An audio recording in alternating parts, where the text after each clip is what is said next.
So, welcome to a new episode.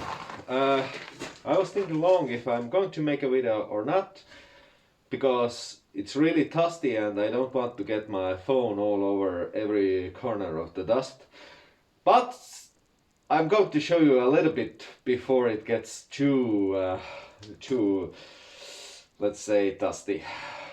But yeah, I will show you how I do it, why I do it, and that's it. So stay tuned, and yeah, we are going to see it in a bit now.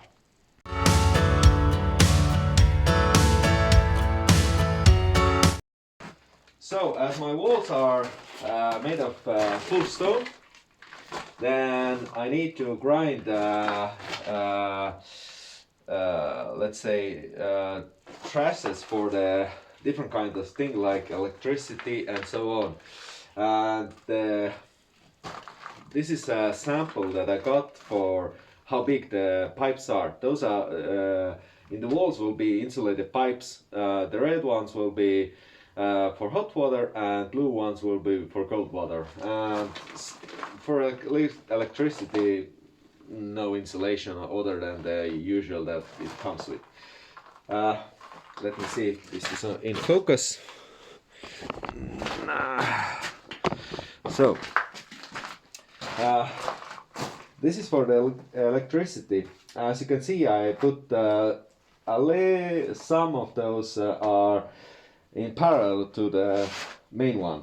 Why? Because when I put down the electricity wire, it's so close that I'm going to use metal strips to put them down, and those will be, so I don't need to put the screws here, I can put them here. Those are for this, but you will get the point when I'm going to put them down. But the bigger trenches are for the water, so those the insulated pipe will go inside this trench, and it will be covered with concrete later on, as everything here is concrete. I could use lower grade cement, but I don't want. I want everything to be sturdy as much as it can.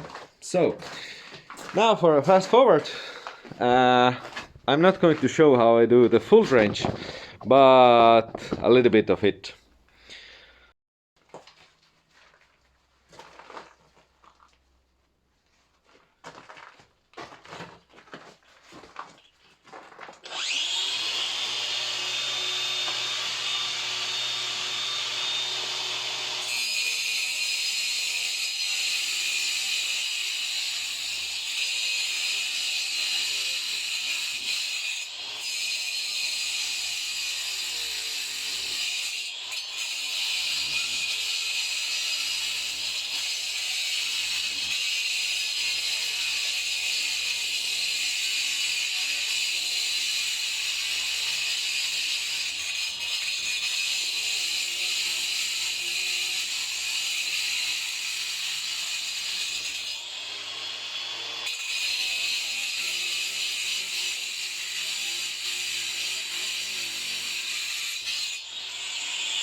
And afterwards, I'm going to use a scissor and just chisel unnecessary parts out. But as you can already see, I don't know how much it is on the video, but yeah, it's getting really dusty. So I'm going to stop here and say thank you. Don't get COVID, and till next time.